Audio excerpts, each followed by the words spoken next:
On the 11th day of Code-mas SAS gave to me this video on refactoring. Alright, so we touched on smells earlier. We're going to take a little bit of a deeper look at smells, and we're going to try to get a little bit more accustomed to noticing smells. So hopefully with the Gilded Rose, you definitely noticed the smells, right? It was pretty obvious, the smell of deep nesting, that just, and the large VI, right? You had to scroll all the way in one direction. So now we're going to look at this thing called the tennis kata, and we're going to look at some more smells like large method, nesting, and duplicated logic. So again, here's some smells and some linked refactoring. So if you have a large method, some of the refactoring you might consider creating sub-VIs. Sometimes just rearranging stuff and shrinking stuff, you can get it down a little smaller. Simplifying some logic. Maybe they're doing something in a way that's inefficient or in a way that perhaps was not always available in LabVIEW. As an example, now we can have an output tunnel and a for loop, and you can right click and you can make it conditional. So you can build an array, but you don't have to pass an array around in a shift register and have a case structure with a add to array thing inside it. That used to be the way to do that.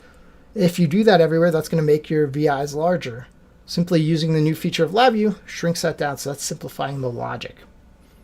We can also combine property nodes and unbundle. So sometimes you might have multiple unbundled nodes, but the wire connecting them all, nothing's changed. You can collapse those into one. And same thing with property nodes. We may also have some nesting. Again, we know how to do that from the Gilded Rose. Using ranges and cases is something that will make our sub-VIs easier. So sometimes you'll have like a numeric where you pass it and you check, is it less than 4? Okay. And you do something, and then inside one of those cases, is it less than 0? And you do something else. Well, you can just have one flat case structure that checks ranges. Another thing you can do too is simplify complex conditional logic. So sometimes you might have some complex conditional logic that drives a case structure. So you have a case structure that's Boolean true false, but you got a bunch of logic there. You can put that logic into a sub-VI, and that will help to reduce the size of your large method. But also sometimes, it's usually combined with the nesting. So it helps shrink the size of the method, but it also kind of helps understand some of the nesting when the logic's simpler.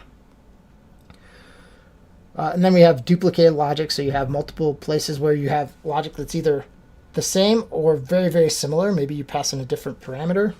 You can create a sub-VI of that.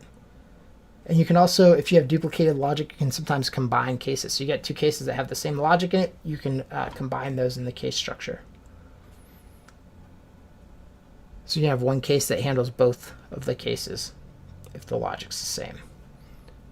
We can have complex conditional statements. Again, this is what I was saying before. You create a sub-VI is X. So in the tennis thing, you're going to have a tie situation. You're going to have an early game and a late game. And there's logic that's going to be used in there to check those things. And you can replace that with is late game, is tie, is early game. And that's going to simplify a lot of that, because when you're looking at the case structures, you really don't necessarily care how we decided is it early game or late game. You care about, well, if it is early game, what do we do? If it is late game, what do we do? And that can help a lot. Removing negative logic. So we saw that in the Gilded Rose. If the name is not equal to sulfurous, well, delete the not and swap the cases. And that's going to make things a lot easier to understand.